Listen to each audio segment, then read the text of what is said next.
சந்தோஷம் சந்தோஷம் வாழ்க்கையின் பாதி பலம். சந்தோஷம் இல்லை என்றால் மனிதர்க்கு ஏது பலம்?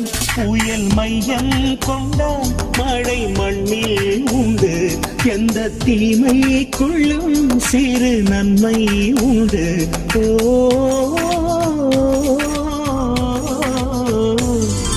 சந்தோஷம் சந்தோஷம் வாழ்க்கையின் பாதி பலம்.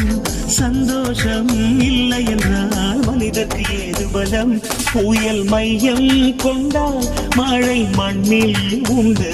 எந்த தீமை கொள்ளும் சிறு நன்மை